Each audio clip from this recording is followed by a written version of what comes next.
Welcome to the new video guys. तो last video में हमने देखा था ब्लड के इंट्रोडक्शन के बारे में। अब हम इस वीडियो में पढ़ेंगे, मतलब ये पार्ट 2 है इंट्रोडक्शन का। पार्ट 1 का लिंक मैं आपको प्रोवाइड कर दूंगा डिस्क्रिप्शन में। जो हमने देखा था, जो प्लाज्मा प्रोटीन्स होते हैं जो कि 7% बनाते हैं प्लाज्मा का। तो जो मेनली प्लाज्मा प्रोटीन्स होते हैं वो लीवर यानी कि जो हेपेटोसाइट जिसको हम बोलते हैं, मतलब लीवर की एक सेल को हेपेटोसाइट बोला जाता है। तो लीवर से ही ज्यादातर प्लाज्मा प्रोटीन फॉर्म होते हैं। तो आपको यहाँ पे एक चार्ट दिख रहा होगा। इस टेबल के अंदर, ये जो टेबल चार्ट है, इस टेबल के अंदर सबसे पहले वाटर होता है जो कि 91.5% होता है। ठीक है, अब प्लाज्मा प्रोटीन्स के बारे में हम देख लेते हैं। तो सबसे पहला जो प्लाज्मा प्रोटीन है वो है एल्ब्यूमिन, जो कि सबसे छोटा प्लाज्मा प्रोटीन होता है और सबसे ज्यादा अमाउंट में यही पाया जाता है। ये क्या करता है, ऑस्मोटिक प्रेशर को मेंटेन करने में बहुत ज्यादा हेल्प करता है।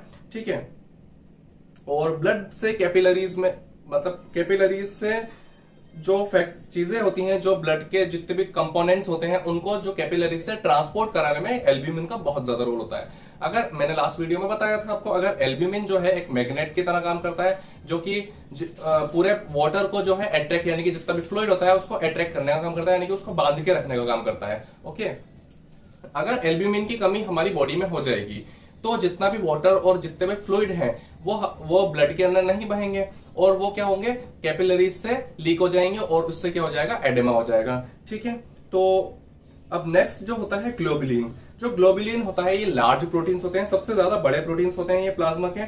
ठीक है, और जो प्लाज्मा सेल्स होती हैं वही इसको प्रोड्यूस करती हैं। ठीक है, immunoglobulin help attack virus and bacterias. Alpha and beta globulin transport iron, lipid and fat soluble vitamin. ठीक है, तो इम्यूनोग्लोबुलिन जो होता है वो हेल्प करता है,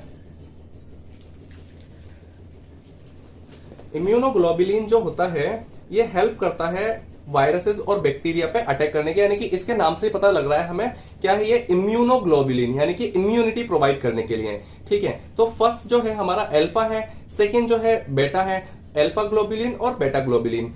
ट्रांसपोर्ट आयरन, ये क्या काम करते हैं, आयरन को ट्रांसपोर्ट करने में, लिपिड्स को, फैट सोल्युबल विटामिन को।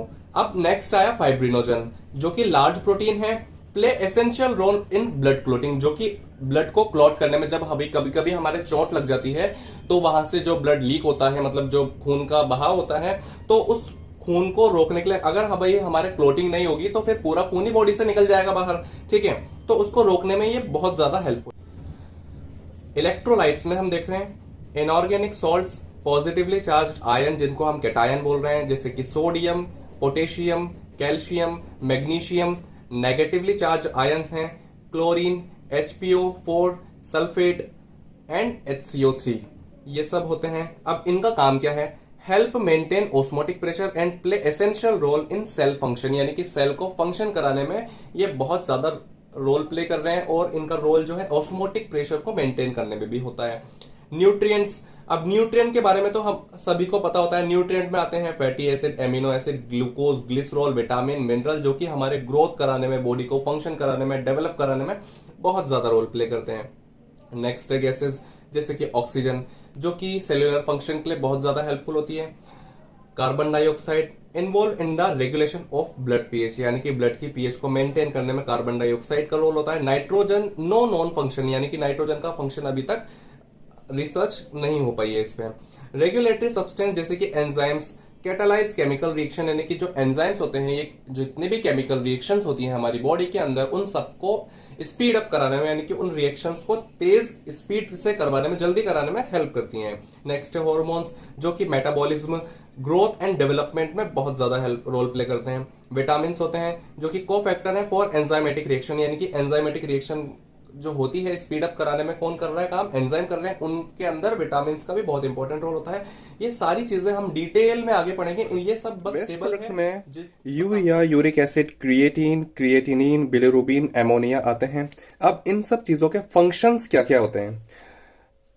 Most are breakdown products of protein metabolism that are carried by the blood to organ of excretion, मतलब इसका ये होता है इसमें से जितने भी हैं, मतलब ये जो हैं सब्सटेंसेस, जो वेस्ट प्रोडक्ट्स हैं, ये जो प्रोटीन का मेटाबॉलिज्म हुआ है उस मेटाबॉलिज्म से निकले हुए वेस्ट प्रोडक्ट हैं जिनका हमारी बॉडी में कोई यूज नहीं होता, और ये जो है बॉडी से एक्सक्रीट करने के लिए ही इस्तेमाल किए जाते हैं। दिया जा रहा है कि भाई कौन सी चीज कहाँ पे काम आती है। तो इंट्रोडक्शन में हम लोग देख रहे थे भाई, नेक्स्ट टॉपिक इंट्रोडक्शन का हमारा है हिमेटोक्रेट। अब हिमेटोक्रेट क्या होता है? परसेंटेज ऑफ आरबीसी, यानी कि हमारे ब्लड के अंदर आरबीसी का परसेंटेज कितना है। तो मेल के अंदर जो आरबीसी का परसेंटेज होता है वो होता है 40 to 54%। फीमेल में होता है 38 to 46%। यानी कि आरबीसी हमारे ब्लड के अंदर कितने परसेंटेज में है उसको हम हिमेटोक्रेट बोलते हैं। अब देखें आप लोग, मेल के अंदर जो है ज्यादा है, फीमेल में कम है। ऐसा इसलिए होता है क्योंकि मेल में जो होता है टेस्टोस्टेरोन हार्मोन होता है, टेस्टोस्टेरोन जो कि टेस्टिस से रिलीज होता है। मेल में इसका जो अमाउंट होता है वो ज्यादा होता है, लेकिन फीमेल के अंदर ये बहुत कम होता है। ये जो टेस्टोस्टेरोन होता है ये इरिथ्रोपोइटिन को स्टिमुलेट करने का काम करता है। इरिथ्रोपोइटिन क्या है? इरिथ्रोपोइटिन जो होता है ये किडनी से निकलता है, यानी कि रीनल से सिक्रेट होता है ये, और ये ब्लड के फॉर्मेशन को स्टिमुलेट करता है, यानी कि ब्लड का फॉर्मेशन कराने में बहुत ज्यादा हेल्पफुल होता है ये।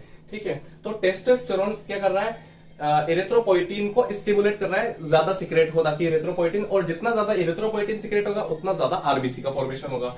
अगर या तो ये टेस्टोस्टेरोन या फिर इरिथ्रोपोइटिन दोनों में से किसी भी की भी कमी हो जाएगी तो हमारी बॉडी में हो जाएगा एनीमिया। एनीमिया क्या होता है? डिक्रीज परसेंटेज ऑफ आरबीसी, यानी कि हेमेटोक्रेट डिक्रीज हो जाएगा। ओके, अगर ये तो एक कंडीशन हो गई, अगर भाई हिमेटोक्रेट यानी कि परसेंटेज ऑफ आरबीसी अगर कम हो जाएगा तो उससे एनीमिया होगा। नेक्स्ट क्या है?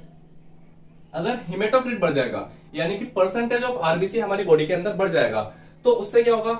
जैसे कितना बढ़ जाएगा? या तो 65% या फिर उससे भी ज्यादा। अगर ये दोनों कंडीशन हो रही है तो उससे क्या होगा? पॉलीसाइथीमिया। पॉली मीन्स क्या होता है? पॉली मीन्स होता है बहुत ज्यादा, मोर। ठीक है, साइथीमिया मतलब थीमिया यानी कि ब्लड के अंदर सेल, साई का मतलब सेल और थीमिया मतलब ब्लड। तो ब्लड के अंदर सेल की यानी कि आरबीसी का नंबर जो है वो ज्यादा हो जाएगा तो उसको हम बोलते हैं पॉलीसाइथीमिया।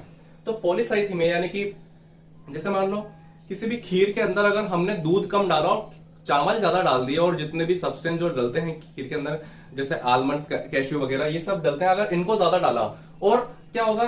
जो दूध होगा वो कम होगा, तो इससे खीर कैसी हो जाएगी? गाढ़ी गाढ़ी हो जाएगी। सेम कंडीशन यहाँ पे हम अप्लाई करके देखते हैं। अब हमारे जो ना तो जो वाटर कंटेंट है ना तो वो कम हुआ है, वो कम नहीं हुआ, क्या हुआ है? जो आरबीसी का नंबर है वो ज्यादा हो गया। ठीक है, तो उससे क्या होगा? ब्लड हमारा गाढ़ा हो जाएगा यानी कि विस्कस हो जाएगा। तो इससे क्या होगा? जो विस्कोसिटी होगी वो इंक्रीज होगी। अब उससे क्या होगा? डिफिकल्टी इन पंपिंग, यानी कि जो हार्ट होगा उसको ब्लड को पंप करने में बहुत ज्यादा मेहनत करनी पड़ेगी।